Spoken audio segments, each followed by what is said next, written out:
j'ai 17 ans et j'ai une dysphasie. Une dysphasie, c'est une maladie au niveau du trouble de langage et ça affecte aussi la coordination par rapport à l'écriture, par rapport aux mains ou bien aux pieds. La dysphasie est un trouble du langage que le monde médical ignorait dans le début des années 90. Ce sont donc des parents impuissants qui accueillaient le petit Billy dans la famille. On comprenait pas pourquoi il était de même, premièrement, puis deuxièmement, c'était quoi la dysphasie. À l'âge de 3 ans, il parlait pas, il nous disait pas un mot qu'on comprenait. Il nous parlait, puis on comprenait pas un mot, ça le choquait. Il venait bien choqué parce qu'il comprenait pas que nous autres, on le comprenait pas. On savait pas c'était quoi. Fait qu'on était déstabilisés. On s'est dit comment est-ce qu'on va faire pour le soigner. Ce que les gens ignorent, c'est que la dysphasie est physique et non mentale. Les personnes atteintes sont donc conscientes de ce qui leur arrive. Quand j'ai su que j'avais la dysphasie, je me sentais triste. Puis j'ai trouvé que c'était franc, que j'ai trouvé que je trouvais franchement plate d'être différent des autres. Cela a forcé Billy à se renfermer sur lui-même et à trouver une façon de s'amuser par ses propres moyens. Les jeux vidéo sont donc devenus sa principale source de divertissement. Quand j'étais jeune, quand je jouais aux jeux vidéo, je consacrais 70-80 heures par semaine. L'inactivité et le manque de vie sociale affligeaient Billy. Les jeux vidéo étant son seul passe-temps, il lui a donc fallu trouver une autre façon de bouger. Et il a trouvé chaussure à son pied. Le Dance Dance Revolution, le premier jeu vidéo de danse interactif qui oblige ses participants à se secouer un peu.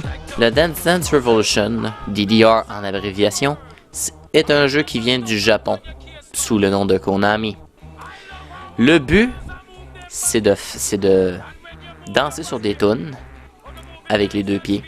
Oubliez les manettes et les fusées en plastique, il faut ici s'ouvrir les oreilles et savoir se servir de ses pieds.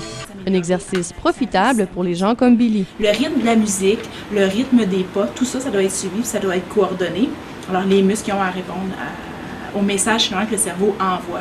Des pieds et des mains, Billy en a bougé longtemps pour devenir un expert.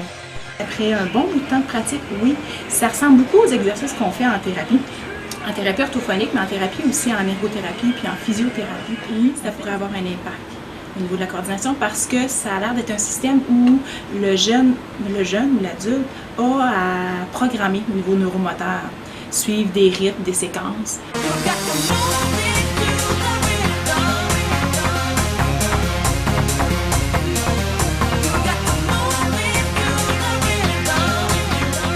Billy s'est enlevé une épine du pied. Grâce aux bienfaits du DDR, il a même obtenu son permis de conduire et a acquis une autonomie qui lui est propre, ce que peu de gens dysphasiques réussissent à accomplir. Aujourd'hui, Billy est fier et veut prouver aux gens qu'il est tout aussi normal que les autres. Avant, c'était vraiment l'enfer pour moi. J'étais vraiment triste. Mais là, c'est rendu le contraire. C'est moins pire que c'était avant, puis je suis heureux pareil. Très fier. Je suis très fier du cheminement qu'il a fait. Quand tu dis qu'à 3 ans, il ne parlait pas tout, il disait pas un mot. Je suis fier à tous les points de vue. Ce jeu-là a été une bénédiction pour lui. Sur tous les points de vue, qu'il soit dysphasique ou non, j'aurais été fier de lui pareil. Ça n'a aucun... Ça change rien.